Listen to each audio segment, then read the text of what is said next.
Whew! Family. I'm just going to say it straight. I have hit the wall.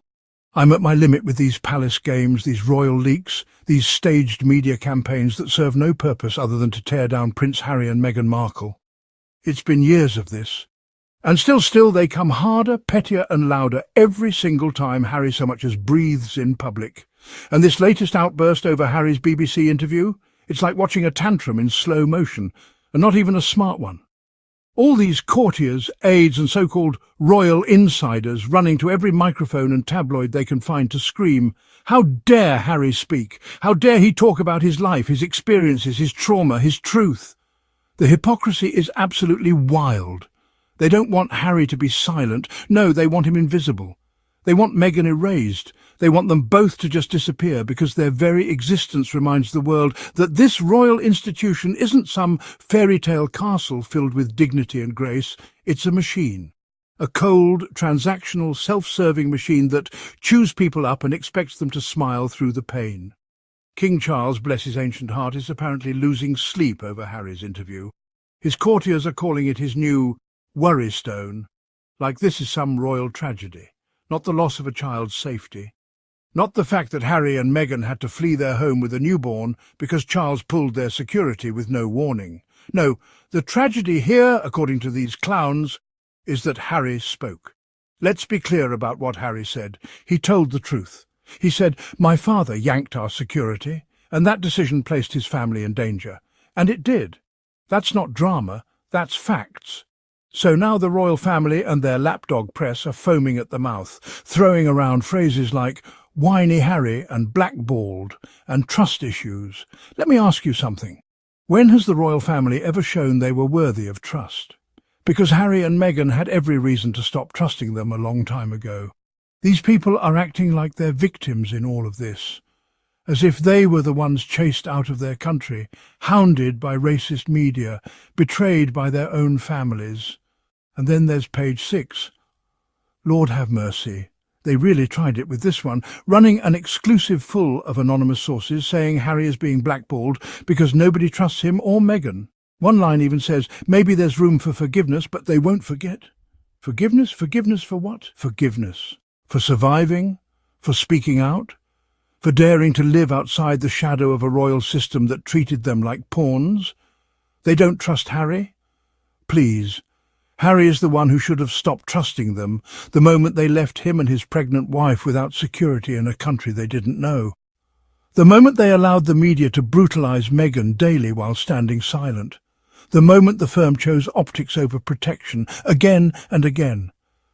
And now they've trotted out Hugo Vickers, the dusty old courtier who never met a royal he didn't try to suck up to. This man is out here comparing Harry to Diana, talking about leaks and trust and how Charles is right not to speak to Harry. Vickers literally said Harry should be begging for forgiveness. On his knees like some kind of medieval peasant. He called Harry stupid for giving an interview. Said he blew it. Blew what exactly? The privilege of being silent and abused in private. The joy of pretending everything's okay for the sake of protocol. And Vickers wasn't done.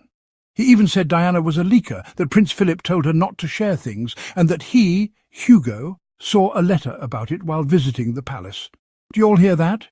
These people are bragging about the palace leaking Diana's private letters. They are so used to being above accountability that they confess their own shady behaviour in interviews without even realising how twisted it sounds. So Harry speaks up, calmly, respectfully, and they call him a traitor. Meanwhile, these fools have been leaking against him and Meghan for years, and they still expect the public to buy the narrative that they are the trustworthy ones. It's laughable, but also sad, because while they try to paint Harry as the problem, the truth is he's the mirror. His strength, his peace, his resilience, it reflects everything this family lacks. And how about this? Harry flies to the UK for the 10th anniversary of the Invictus Games, an event he founded. A beautiful, powerful event for wounded veterans. And King Charles, his own father, refuses to see him. Won't even return his message, doesn't want to talk security stuff. Are you kidding me? Harry, even after everything, tried to speak to his father. Not about petty drama, but about protecting his family. And Charles couldn't be bothered. The same Charles who's apparently pacing the palace halls in anguish over this interview couldn't spare 5 minutes to meet his son in person. But sure, let's all pretend Harry is the problem. And now the royalists are screaming about how Harry shouldn't be talking about Charles's health if they aren't on speaking terms. Excuse me, the man wants to speak to his father. He tried. It's Charles who slammed the door shut. Harry showing concern isn't a betrayal. It's basic human decency. But that's the thing. These people don't know what that looks like anymore. They're so used to playing cold, calculated games behind palace walls that they've forgotten what family, love or truth even means. And yet, here's what they can't stand the most. Harry's BBC interview is blowing up. Over 1 million views already. Other outlets have copied it, re-uploaded it. The message is spreading. People want to hear from Harry. They trust him more than any press secretary, more than any royal mouthpiece, more than any insider hiding behind anonymity. Because Harry is not the villain here. Meghan is not the villain here. They are two people who said enough. Enough abuse, enough lies, enough silence. They walked away from the circus and they thrived. They built a life based on authenticity, purpose and compassion. And every time they speak, they pull the mask off a system that only survives by silencing those who dare to speak. So let them scream. Let them rant. Let Page 6 write 100 more exclusives. It changes nothing. The world has already chosen a side, and it's not with the institution that protected Prince Andrew longer than it protected Harry and Meghan. It's with truth. It's with humanity. And it's with the Sussexes. If you're with them, if you've had enough of the hypocrisy, the media attacks, the tired royal spin, then you are in the right place. Right here with the Royal Sussex Squad, where we keep it real, we call out the foolishness and we uplift the truth. What is Charles going to do? Refuse to speak to his son even harder, all while openly briefing the media that Harry needs to stop talking? Well, enjoy Page 6's exclusive on the situation. Whiny. Prince Harry is being blackballed by the royal family because none of them trust him. Or Meghan Markle, according to sources in the know. I genuinely think nobody trusts him, and that's the bottom line. The royal family has major trust issues with him, and that's what's at the heart of everything, a close source said. They don't trust him and Meghan, and that's why they can't have a relationship. Maybe there's room to forgive, but they won't forget. Forgiveness and trust are two different things. I have total sympathy with the royal family, said Hugo Vickers, author and friend of the royal family. Harry is quite like this mother, the late Princess Diana. One day, when I was at Buckingham Palace, I was shown the letter that Prince Philip wrote to Diana, in which he said, "Every time Charles talks to you, it's in the Daily Mail the next day." The same thing is happening now. Charles is, of course, right not to trust him. Harry is hopeless in that respect. He shouldn't have given that interview. But none of the royal family should ever give interviews. It's always a car crash.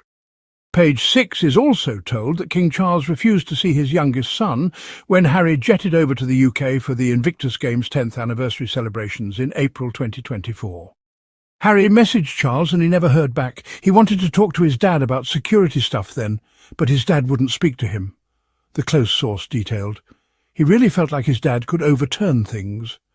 Harry has just got to accept the security decision and stop whinging and whining, Vickers said. It was disgraceful to talk about Charles's health. If he's not talking to him, how does he know anything about it? Vickers said.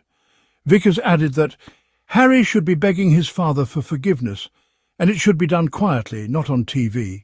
But he won't. Because he's so stupid, he's basically blown it. Vickers's point seems to be, Harry is just like his mother. Diana leaked things, and I know this because Buckingham Palace used to leak Prince Philip's letters to me all the time. These royalists really tell on themselves constantly and with zero self-awareness. All of the shy teeth about the Windsors' trust issues is moronic. You don't think Harry and Meghan have significant trust issues with the Windsors too? You think H&M are unaware that Buckingham Palace and Kensington Palace regularly brief the press on what the Sussexes are doing? Harry's BBC interview below already has 1 million views. Other outlets put the full interview on their channels with BBC watermarks. I'm waiting for the Palace's attempt to get the BBC to remove it. Make sure you hit that subscribe button. Tap the notification bell so you don't miss a single episode. And if you believe in what we're doing, if you want to help us keep pushing back against this machine of lies and hate, drop a super thanks. Every bit of support helps us amplify the truth louder and clearer. Because Harry and Meghan, they're not backing down, and neither are we. Squad, I'll see you in the next one.